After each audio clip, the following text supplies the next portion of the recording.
Good morning, folks. I'm meteorologist Jim Howard, and I bring to you your latest WITN First Alert forecast on this Tuesday, January 27th. We're rolling into a long run of very cold temps.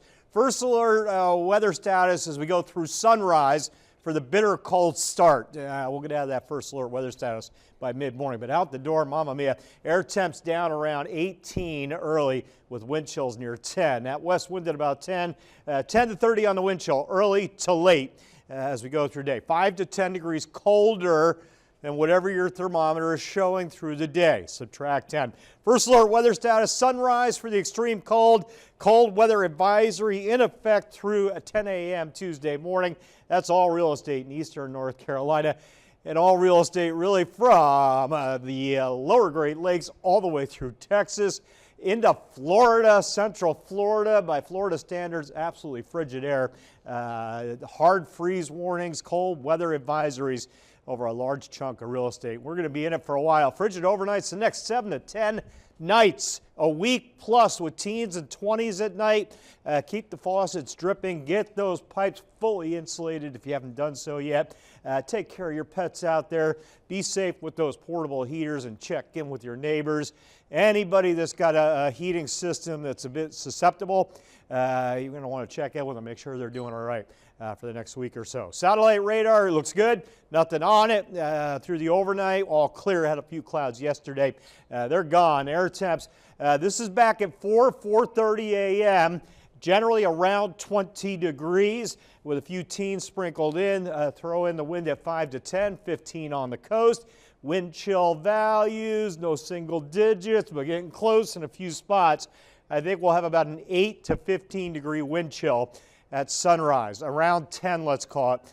Feels like temp. Brutal. There's the numbers. 20, 21 through 5, 6 a.m. Upper teens, wind chill 11.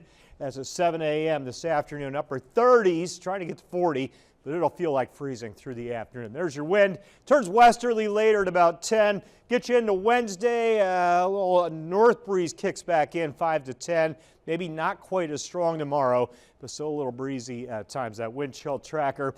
Low teens this morning, low 30s this afternoon, mid to upper teens tomorrow morning. It'll feel like the mid 30s tomorrow afternoon. That's every day for a while. Just not going to shake this for a bit. And then we're talking about another chance for wintry weather as we get into the weekend. Not a slam dunk yet. Let me show you the setup. The cold air will be here this time. Bitter cold air is sticking around.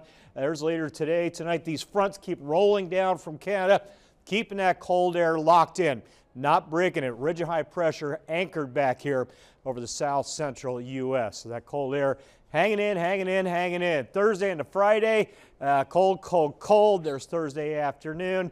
Friday morning, cold air. Low pressure starts to form south of us Friday. This time the air is plenty cold, so when we get into the weekend, as this low pressure lifts along the coast, no sleet, no freezing rain on here, just snow the way it looks right now.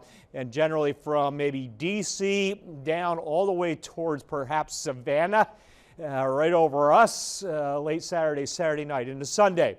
That storm could run a little further off the coast. Exact positioning and strength still uncertain. What is certain, the cold air. Saturday into Sunday, strong coastal storm possible. Much colder air, primarily snow with this one potentially, and wind I could put on there. Snow accumulation certainly possible. That track keeps holding, we'll say likely.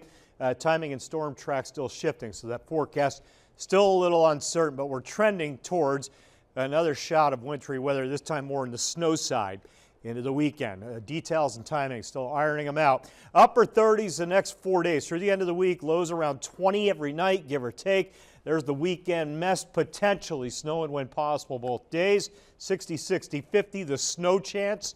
Doesn't look like much else out of that if it gets together. And then into Groundhog Day, finally get sunshine back, mid-30s to near 40 on Tuesday. Look at the overnight staying generally in the teens to low 20s.